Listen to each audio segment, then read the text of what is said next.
안녕하세요. 저는 남편과 소소하게 식당을 운영하며 살아가고 있는 노년의 여자랍니다. 이 채널은 제가 아주 즐겨 듣는 채널인데요. 듣다 보니 제게도 말 못할 사연이 있던 것을 털어놓고 싶어져서 이렇게 글을 써봅니다.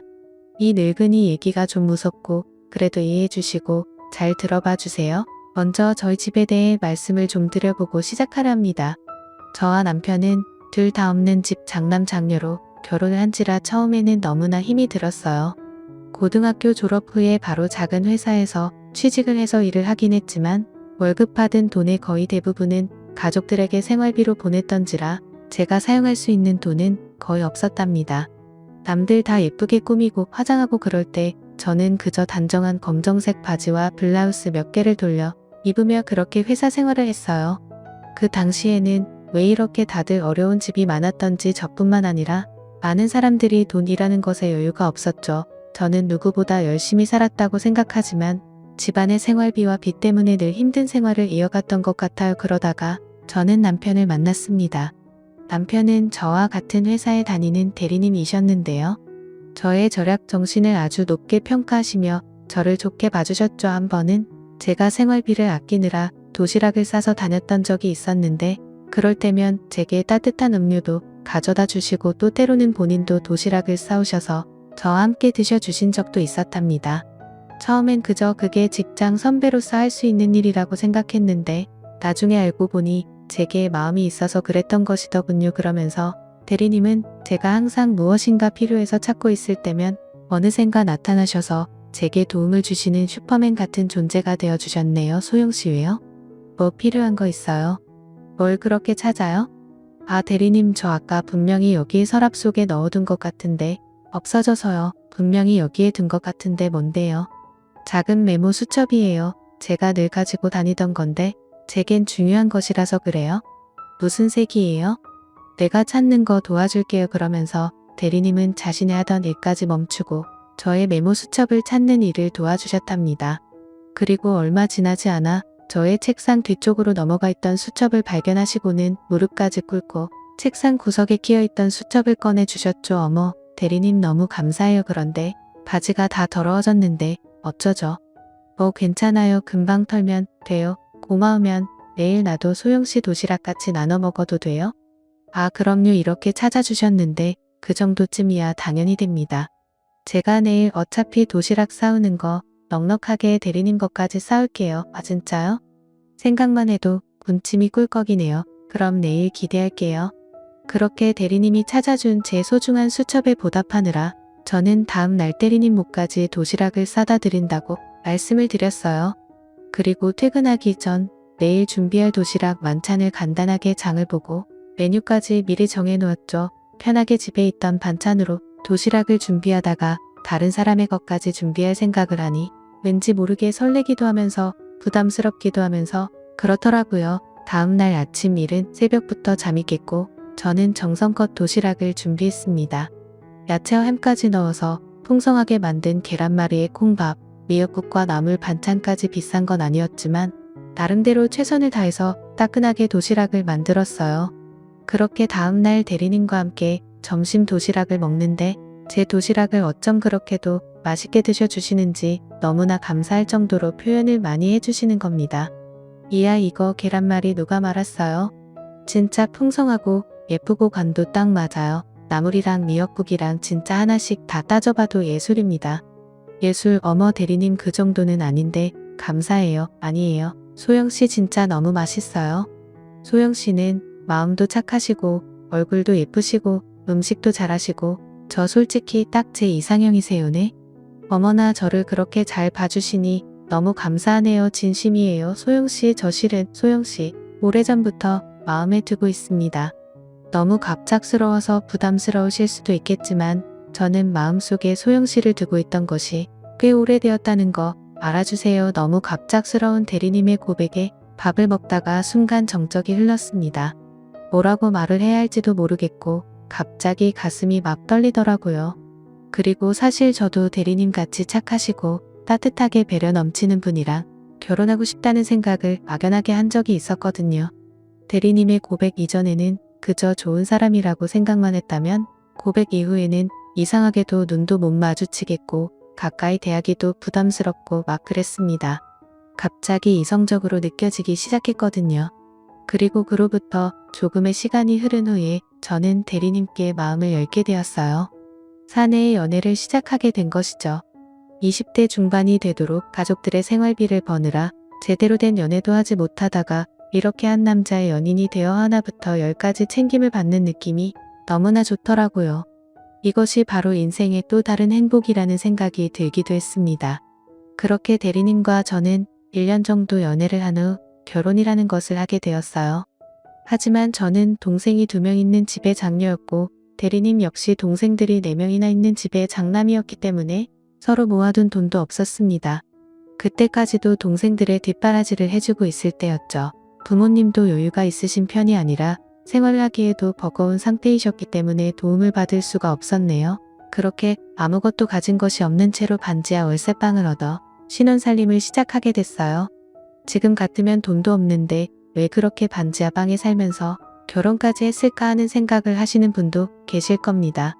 하지만 그때 당시에는 그냥 그렇게 시작하는 사람들도 꽤 많았고 시간이 더 지난다고 해도 돈을 많이 모을 수 있을 것이라는 기대는 하지 못하는 삶이었기 때문에 바로 시작했었던 것 같아요. 결혼 이후에 자식들 3명을 낳으면서 저는 자연스럽게 회사를 그만두었고 남편의 외벌이로 가게를 꾸려나갔습니다. 월세 단칸방에서 시작한 삶은 전세로 가기까지도 10년이 걸렸는데 아이들은 커가고 남편 혼자 버는 데에는 한계가 있기에 저는 더 이상 집에서 놀 수만은 없었습니다. 얼른 빨리 전세도 탈출하고 싶었고 대출금도 갚고 싶었어요. 그리고 제가 못 배우고 풍족하지 못하게 자라서 자식들에게는 하고 싶은 것 하게 해주고 대학교라는 것도 보내주고 싶었거든요. 그런데 이렇게 남편의 외벌이에만 의존하고 집에 있다가는 아무것도 되지 않을 것이라는 생각이 들더군요. 그래서 저는 가장 간단하게 할 수 있는 식당 알바부터 시작을 하게 되었습니다. 아이들을 케어하면서 하루 종일 회사를 다니는 일은 힘들었거든요. 아이들을 학교와 유치원에 보내고 오전 9시쯤 출근을 해서 오후 3시까지 일을 할 수 있는 식당이 있어서 그곳에서 일을 하며 아이들을 키웠어요. 남편은 제게 식당 일은 하지 말고 쉬라고 했지만 어디 그럴 수가 있나요? 형편을 뻔히 아는데요. 처음엔 남편에게 말도 하지 않고 일을 하다가 뒤늦게 이 사실을 알게 된 남편이 걱정을 한 적도 있었어요. 여보, 당신 식당에서 일하는 거 진짜야? 응? 좀 쉬면서 아이들이 클 때까지는 집에 있는 것이 좋을 듯한데. 그래요 여보, 나도 그러고 싶은데 어디 그게 마음대로 돼요? 애들도 곧 크면 돈 들어갈 일투성인데 지금부터 서서히 벌기 시작해야죠.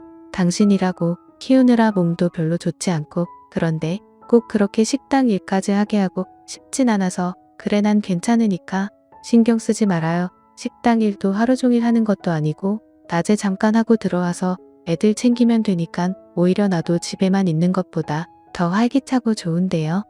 뭐 당신은 그냥 당신 회사 일만 열심히 하면 돼요, 알겠죠? 내가 괜히 미안해지네 여보. 나도 더 노력해서 열심히 회사 다니면서 열심히 벌게 우리 자식들 위해서 진짜 이 한 몸 다 바쳐서 멋지게 살아봅시다. 제가 그 당시에 아이들 낳고 키우느라 몸이 좀 힘든 상태라서 남편은 제 몸 걱정도 했었고 아이들의 양육에 있어서 제가 신경을 잘못 쓸까봐 걱정하는 부분도 있었던 것 같아요. 그렇지만 하루 종일 하는 일도 아니고 하니까 남편도 이해를 해주었답니다. 제가 어디 가서 놀러 다니는 스타일도 아니고 가족을 위해서 노력을 한다는데 계속 반대를 할 이유는 없잖아요. 그렇게 저와 남편은 자식에게 온 정성을 들이며 키워나갔습니다.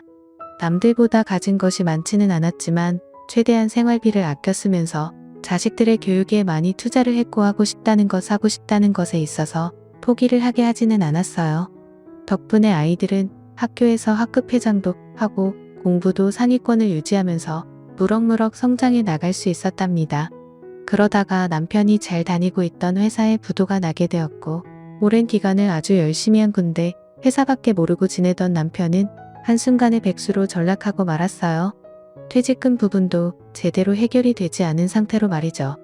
회사 사장님은 저도 결혼 전에 근무를 했던지라 잘 알고 계신 분이셨는데 인품도 좋으시고 월급을 밀린 적이 단 한 번도 없으신 분이 어느 날 갑자기 여기저기 독촉해오는 경제적인 총체적 난국을 이기지 못하시고 행방불명이 되어버리셨습니다.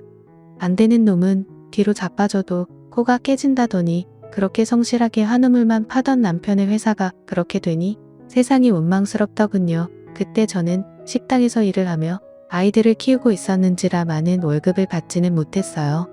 그런데 한순간에 남편의 머리가 딱 끊겨버리니까 어떻게 돈이 나올 구멍이 전혀 없어서 많이 힘들었네요. 몇 달을 그렇게 근근히 버티다가 저희 부부는 작은 식당을 열었고 그곳에서 처음부터 다시 시작한다는 마음으로 밤잠을 아껴가며 정말 열심히 살았어요. 한창 아이들 교육비며 먹는 것에 돈이 많이 들어가는 시기라서 작은 식당에서 나오는 수입으로는 충당이 되지 않아서 대출까지 끌어당기며 생활을 이어나갔어요. 남편은 새벽 4시부터 우유 배달까지 하면서 가게 일을 병행하기도 했죠. 다행히 식당과 우유 배달 모두 먹는 것과 관련이 있다 보니 그곳에서 남는 우유와 반찬들이 요긴하게 쓰이기도 하더군요. 그때를 생각하면 지금도 가끔 눈물이 글썽해질 때가 있을 만큼 힘든 시기였답니다. 하루 종일 식당 일을 열심히 했는데도 벌이는 영 시원찮았고 밤에 자려고 누우면 곧 이것저것 내야 할 생활비들 때문에 잠도 오지 않고 아무튼 아주 많이 힘든 시기였어요. 그런 시기를 남편 과제가 몇 년이나 버티며 자식들이 삐뚤어지지 않고 공부에 전념할 수 있도록 노력했습니다. 그 노력 끝에 자식들은 모두 괜찮은 대학교에 진학하게 되었고 식당 역시 입소문을 타서 꽤 괜찮은 수입이 발생하게 되었죠. 저희의 가족은 이런 삶을 살아왔었답니다. 그리고 그 식당 일은 남편과 저의 모든 것이 되어서 자식들을 다 키운 후에도 한참을 더 이어나가고 있었고요. 자식들은 하나같이 참 착해요. 3남매 중 첫째는 아들, 둘째와 셋째는 딸인데 모두 부모가 힘들게 돈 벌어서 뒷바라지 해준 것을 알고 감사한 마음도 갖고 있는 것 같고요. 주말에는 식당에 나와 서로 일을 도와주었고 쓸데없는 지출이나 자신을 꾸미는 비용 같은 건 잘 쓰지 않았답니다. 엄마 아빠의 이런 생활을 보고 자라서인지 그렇게 굳이 가르치려고 한 것은 아닌데 다들 잘 자란 것 같았어요. 그중 첫째 아들 저희 집 장남은 본인이 원하는 대학교를 들어가 과외도 하고 알바도 하고 장학금까지 받으면서 졸업하고 좋은 회사에 취직을 하게 되었습니다. 그리고 그 회사에서 한 여자를 만났었죠. 대학교를 다닐 때에도 몇 번 여자친구를 사귀는 것 같기는 했었지만 아무래도 직장 생활을 하면서 만난 여자라서 그런지 나이도 있고 하니 좀 깊게 생각을 하고 만나는 것 같더라고요. 아들의 성격은 그저 좋은 것이 좋은 것이다 라고 생각하는 긍정적인 마인드를 가지고 있어요. 친구들과의 불협화음도 없었고 부모의 뜻을 거역하는 일도 없었고 더더욱 동생들에게 싫은 소리 한 번 하지 않고 자라난 아들이랍니다. 주변에서 자식 키우는 사람들 얘기를 들어보면 위에 오빠가 여동생들을 아빠보다 더하게 잡는다는 말들을 하던데 저희 아들은 전혀 그런 것 없이 오히려 동생들을 잘 케어해 주었어요. 그런 모습을 보고들은 식당 주변에 있는 사람들도 하나같이 장남에 대한 칭찬을 아끼지 않았죠. 어째 그 집 아들은 그렇게 천사 같냐? 그 집 아들은 네 집 딸내미가 데려갈련지 진짜 복받았다. 자기도 그런 집 아들내미 하나 있음 소원이 없겠다. 주변 사람들은 저희 집 장남을 이렇게 좋게 말씀해 주셨답니다. 제 자식이지만 정말 저희 장남은 어디에 내놓아도 손색이 없다고 생각이 들 정도로 참 인성도 바르고 멋진 남자였어요. 밑에 딸들도 물론 그렇지만 그래도 딸들이라 그런지 나름대로 욕심도 있고 질투도 많은데 장남은 그저 베풀 줄만 알고 다툼도 싫어하는 정말 천사 같은 아들이었답니다. 그런 아들에게 애인이 생겼다고 하니 저는 누군지 궁금했어요. 나이도 꽤 먹었는지라 결혼에 대한 생각을 안 할 수가 없는 상황이니까요. 가게의 아들과 제가 단둘이 있는 시간을 틈타 넌지시 아들에게 물어보았습니다. 아들, 우리 아들 만나는 여자가 있다던데 어떤 여자인지 언제 말해줄 거야? 응, 아 엄마 맞아요. 만나는 여자 있어요. 안 그래도 말씀드리려고 했는데 응 그래 말해봐. 우리 아들 어떤 여자야? 같은 회사에 다니면 꽤 능력 있는 여자겠네. 내 엄마 좋은 학교와 좋은 집안 그리고 능력도 있는 여자예요. 뭐랄까 제가 갖지 못한 성격을 가지고 있어서 제가 더 끌렸던 것 같아요. 단호함도 있고 뭐랄까 좀 쌀쌀맞은 구석도 있고 그래요. 저는 그저 다 참는 스타일이라서 제 스스로 답답한 면도 있었거든요. 그런데 오히려 이런 저를 리드해주는 성격이라서 제가 어쩔 땐 속이 더 시원할 때가 있어요. 아 그렇구나. 아들 근데 집안도 꽤 괜찮고 그러며 아무래도 우리 집안이 이렇다 보니 엄마 아빠는 내가 좋다면 야 다 좋지만 그래도 그 집에서 우리 집을 좀 안 좋게 생각할까봐 그게 걱정이구나. 에이 엄마 그런 건 걱정하지 마세요. 요즘 시대가 뭐 그런 시대인가요? 그리고 여자친구 부모님도 미국에서 살다 오시고 그래서 그런 거 신경 안 쓰시는 스타일이라고 했어요. 그러니까 걱정하지 마시고요. 아셨죠?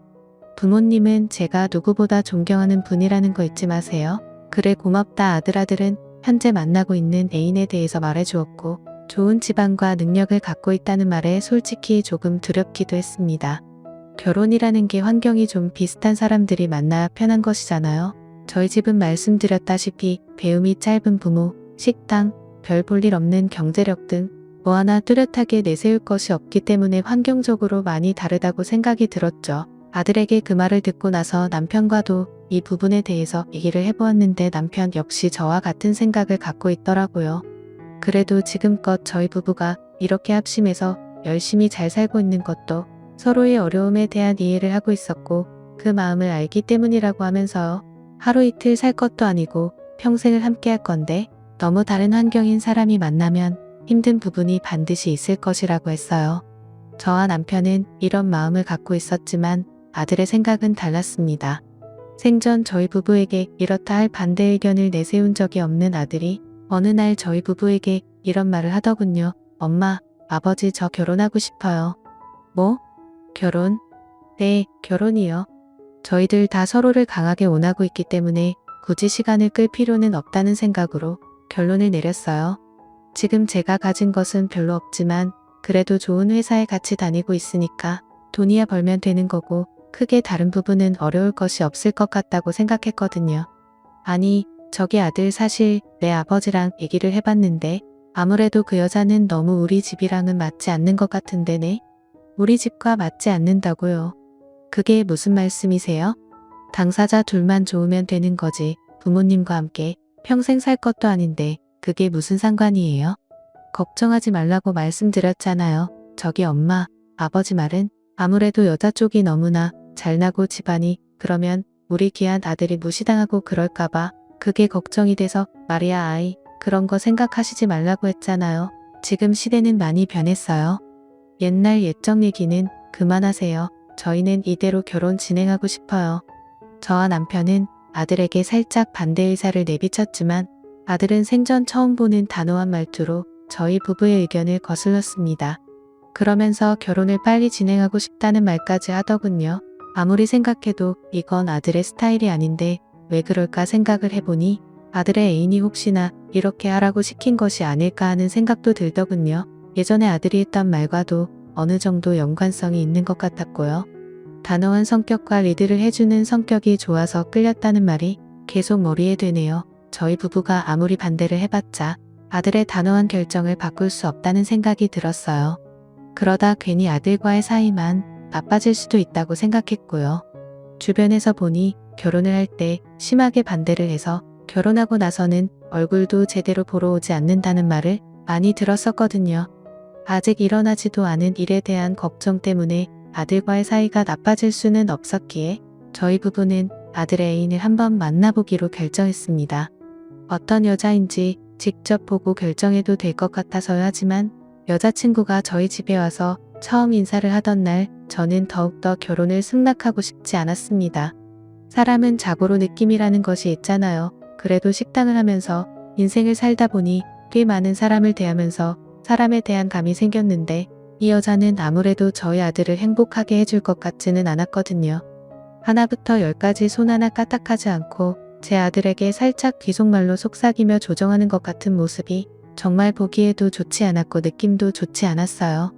게다가 처음 듣는 남자친구의 부모인데 자신이 대답하기 곤란한 부분이 생기면 살짝 제 아들 옆구리를 툭툭 치면서 눈빛을 보내거나 귀속말을 하면서 아들에게 대신 대답을 하게 하는 그런 모습이 정말 이상하더라고요. 아들의 여자친구가 집에 인사를 온 날 저는 아들을 낳고 생전 처음으로 큰 소리로 다툼을 하게 되었습니다. 아들 엄마 생각엔 정말 아닌 것 같아. 응, 제발 아들아 엄마 정말 왜 그러세요? 네? 저렇게 딱 부러지고 능력 좋은 여자가 어디가 어떻다고요? 그냥 저랑 성격이 조금 다를 뿐이에요. 저 사람이 나쁜 게 아니라고요. 아니 그래도 행동이 너무 거만하고 너를 무시하는 것 같아서 엄마는 너무 그래 하니 그것도 어른들 앞에서 그게 뭐가 무시하는 거예요. 자기 의견을 말하는 거지 엄마 사람이 성향이 다르다고 무조건 나쁘다고 하는 건 진짜 무식한 발상이라고요. 뭐? 너 지금 뭐라고 했니? 무식한 발상 너 어째 어미한테 그런 말을 혹시 이 말도 내 여자친구가 하라고 시키니? 응? 이게 정말 보자 하니까 엄마 정말 왜 그러세요? 제발 좀요 엄마 이런 것도 다 자격지심이시라고요. 그만하세요. 아들의 이런 모습에 저는 몹시 당황했고 충격까지 받은 나머지 눈물이 줄줄 흘렀습니다. 옆에 있던 남편이 화가 나서 아들의 뺨을 내리쳤고 아들 역시 상처를 받은 채 밖으로 뛰쳐나가 버렸어요. 어찌 된 게 결혼을 앞두고 이게 무슨 난리랍니까? 결혼이라는 건 세상에서 가장 축복받은 제2의 인생의 시작인데 시작하기 전부터 이렇게 삐그덕대는 게 뭔가 조짐이 좋지 않았어요. 아들을 그 여우 같은 여자한테 빼앗겨 버리는 것 같으면서 저는 엄청 복잡한 기분이 들었습니다. 아주 세상 처음 느껴보는 그런 기분이었죠. 딸들이 위로해주고 남편도 옆에서 좋은 말을 해주었지만 그 어떤 말도 제겐 들리지 않고 오로지 아들만 생각날 뿐이었어요. 한 일주일간을 저는 머리를 싸매고 누워 아들과 말도 하지 않고 잠도 못 자고 지내다가 결국 두 손 두 발을 다 들고 아들의 결혼을 허락하게 되었습니다. 자식 가진 부모는 다 할 거예요. 아무리 반대하고 그래도 자식 이기는 부모 없다고 결국엔 원하는 대로 해줄 수밖에 없다는 것을요. 아들은 그렇게 잘난 그 여자와 결혼이라는 것을 하게 되었습니다. 양가 상견례에서 만난 여자의 부모는 생각보다 심하게 저희 집안을 무시하거나 그런 것은 없었고 머지않아 해외로 나가서 살 계획이 있다고 하시더군요. 그 덕분에 더욱 제가 아들의 결혼을 시키는데 마음의 짐을 덜 수 있었던 것 같았습니다.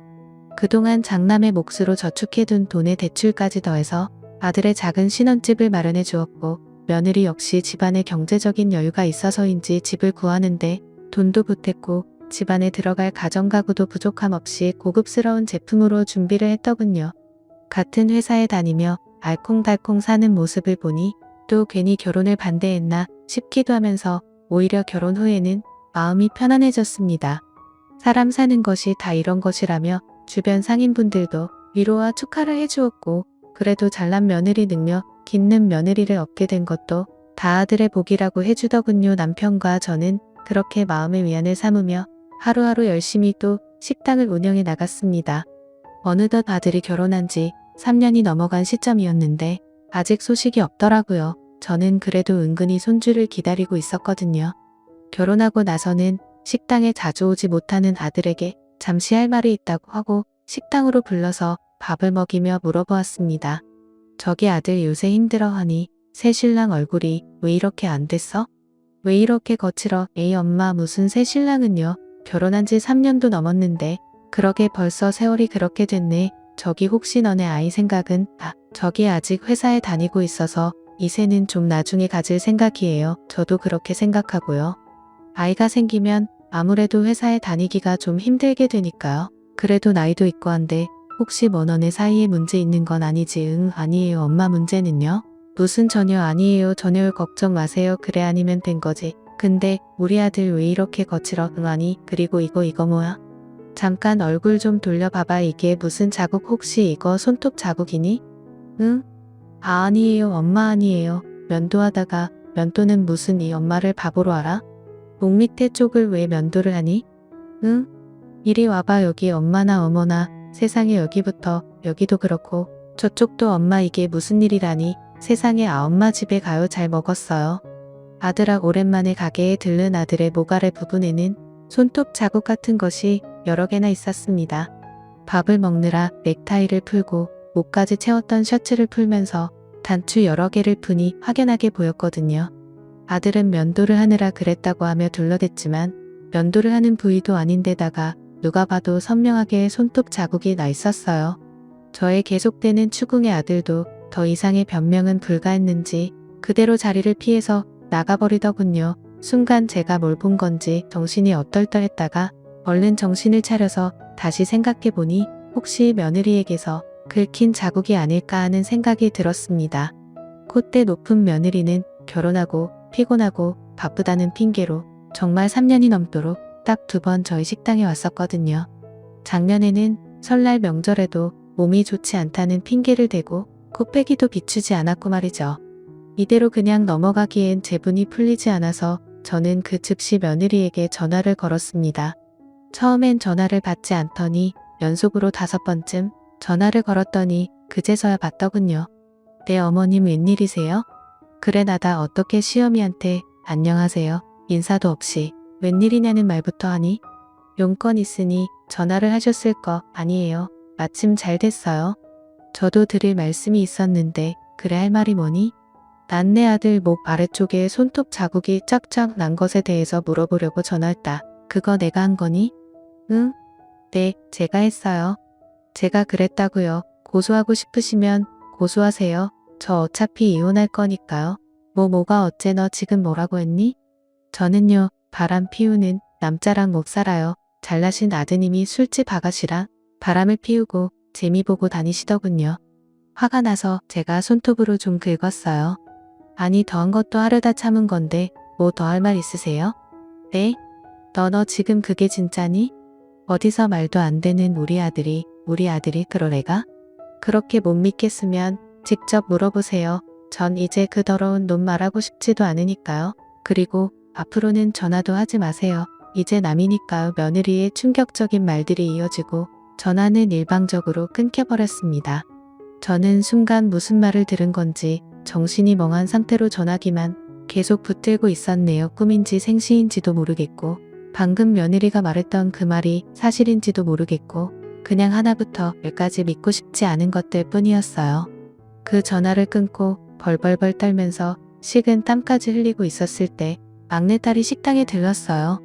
제 모습을 보더니 무슨 일이 있냐며 물어왔네요. 저는 말까지 더듬으면서 아까 있었던 일에 대해서 말해주었고 막내딸은 저를 데리고 다음날 오빠의 회사로 가서 정확하게 얘기를 들어보자고 하더군요. 지금 집으로 찾아가 봤자 저희를 만나주지 않을 것이라면서요. 그렇게 뜬 눈으로 밤을 지새우고 다음날이 되어 아들의 회사로 찾아갔습니다. 막내딸이 먼저 사무실 쪽으로 가서 아들을 불러내렸는데 회사 분위기가 뭔가 이상하다고 하더라고요. 사람들이 수군대는 소리를 들어보니 제 아들이 바람을 피워서 며느리가 고소를 한 상태이다. 어쩐다 하는 말들을 사람들이 하고 있다는 겁니다. 막내딸이 수군대는 사람들에게 대충 물어보니 회사의 게시판에 며느리가 적나라하게 아들이 바람을 피웠다면서 글을 올려서 개망신을 주었다고 하는 거예요. 현재 아들은 며칠 휴가를 내서 출근도 하지 않은 상태였고요. 정말 이게 무슨 일인지 도통 감이 잡히질 않더라고요. 저는 빨리 사실 확인을 하기 위해서 아들을 만나야만 했습니다. 어떻게든 아들에게 무슨 말이라도 들어야 제가 숨을 쉴 수 있을 것 같더라고요. 막내딸은 예전에 아들이 친하게 지내던 친구에게 전화를 걸어 행방을 물어보았어요. 그리고 현재 아들이 친구의 자취방에서 지내고 있다는 말까지 전해들었습니다. 얼마 전부터 간단한 집만 싸가지고 나와서 자기와 함께 살고 있다는 거예요. 딸과 저는 얼른 그 친구의 자취방으로 향했고 드디어 그곳에서 아들을 만날 수가 있었네요. 모든 것을 알게 된 제 앞에서 아들은 눈물을 흘리며 죄송하다는 말만 연신하더라고요. 죄송해요 엄마 너무 죄송해요. 이런 못난 꼴 보여드리면 안 되는데 아들 우리 장남 이게 다 어떻게 된 거야? 응? 그동안 왜 말 안 했어? 이게 다 무슨 말이야? 아니 네가 바람을 폈다니 응 그건 또 무슨 말이고? 회사는 어떻게 된 거고? 이 엄마는 도통 이해가 되질 않아. 멀쩡한 집 놔두고 또 네가 왜 이렇게 이런 데에 나와서 이렇게 지내는 거고? 아들아 얼른 엄마한테 말 좀 해봐. 응 엄마 저 사실은 결혼하고 저를 하도 무시하고 살살 맞게 돼서 그냥 외롭고 힘든 마음에 자주 들르던 술집에 일하는 아가씨랑 얘기 좀 하고 지냈을 뿐인데 글쎄 사람을 시켜서 저를 미행하고 회사에 다 소문을 퍼뜨려서 개망신까지 그리고 이젠 이혼 서류까지 들이밀더라고요. 아니 그게 정말이야? 응? 아니라고 말하지? 네가 떳떳한데 왜 말을 안 했어? 아무 잘못 없는 놈이 여기 왜 이러고 있는 거야? 이 애미 속이 아주 시커매질 것 같다. 엄마 저 어차피 이 여자랑 못 살아요. 어쨌든 저쨌든 이혼이 나아요. 그냥 하루라도 빨리 이혼하고 깨끗하게 끝내고 싶어요. 죄송해요. 제가 그때 엄마 말씀을 들었어야 했는데 아들은 오해일 뿐이라는 말을 하면서 빨리 이혼을 하고 싶다는 말도 함께 했습니다. 뭔가 더 할 말이 있는 것 같긴 한데 말을 하지 않는 모습도 보였어요. 그런 말을 들은 이상 저 역시도 더 이상 며느리 얼굴도 보기 싫고 결혼 생활을 지속하기 힘들 것 같아 이혼하라고 말을 했습니다. 그리고 어차피 애도 없으니 차라리 잘 됐다 생각이 들기도 했어요. 처음부터 마음에 들지도 않았으니까요. 모든 것이 억울하고 짜증나지만 하나하나 일일이 변명하고 다니는 꼴도 우습고 그렇게 된다고 해서 그런 말을 다 믿어줄 상황도 아닌 것 같아서 말을 아낀다던 아들은 그렇게 며느리와 이혼을 하고 혼자가 되었습니다.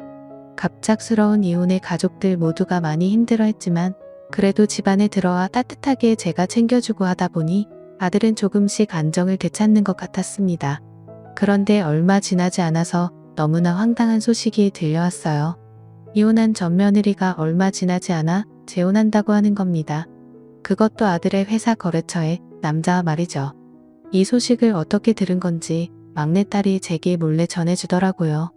아니 이혼한 지 얼마나 되었다고 벌써 남자랑 재혼을 하나 싶어서 아들에게 은근슬쩍 물어봤어요.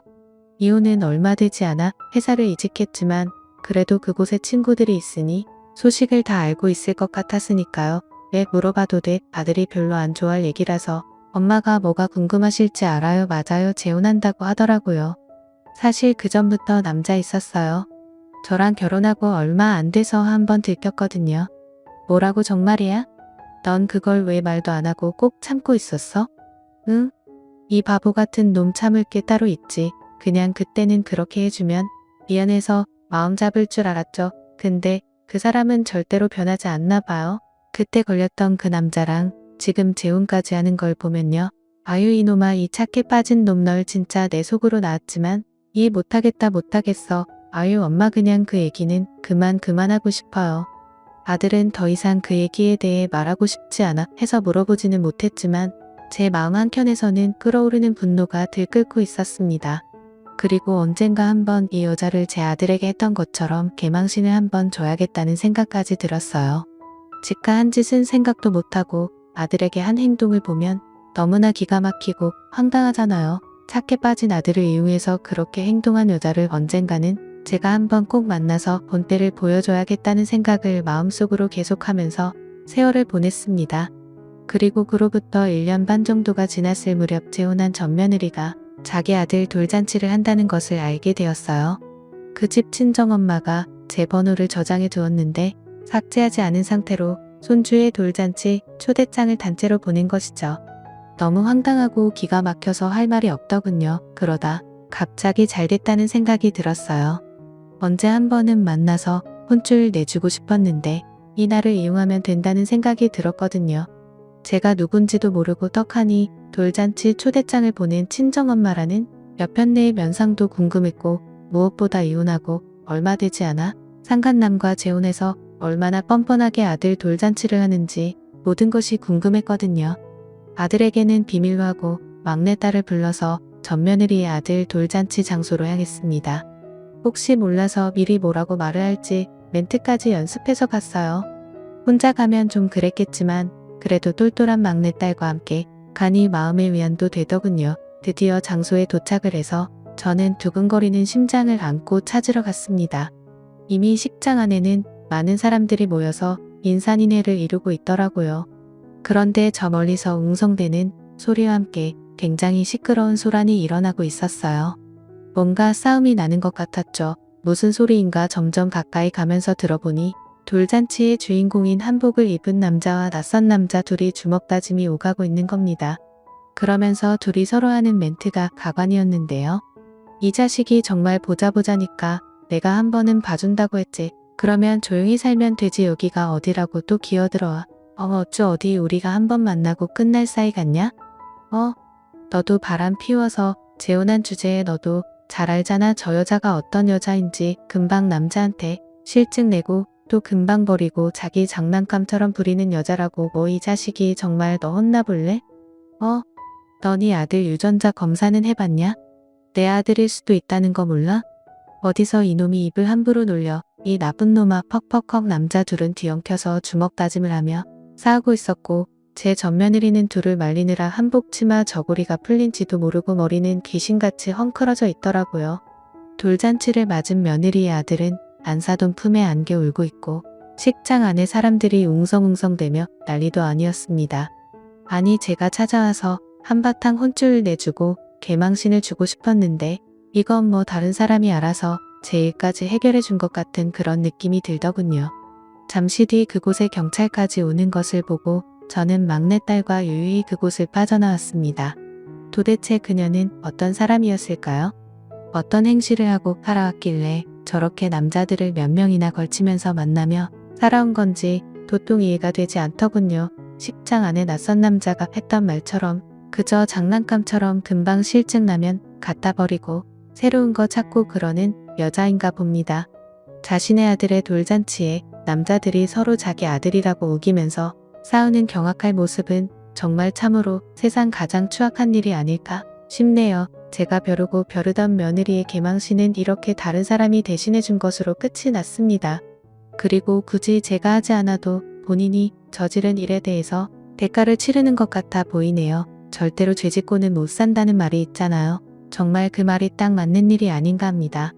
세상 살다 보니 별의별 일이 다 있는데 그게 하필 제 아들의 일이었다는 것이 몹시 마음이 아프지만 이미 지나간 일이니 이제는 저도 기억 속에서 깨끗하게 지우려고 해요. 다행히 아들은 현재 그 일을 잊고 난 후에 아주 참하고 착한 아가씨를 만나 결혼도 하고 아이도 낳고 잘 살고 있어요. 다 자신의 짝은 어디에인가 있나 봐요. 조금 더 일찍 만났다면 참 좋았을 것을 하는 아쉬움도 있네요. 여러분의 인생도 모쪼록 어려움 없이 행복함만 가득했으면 좋겠습니다.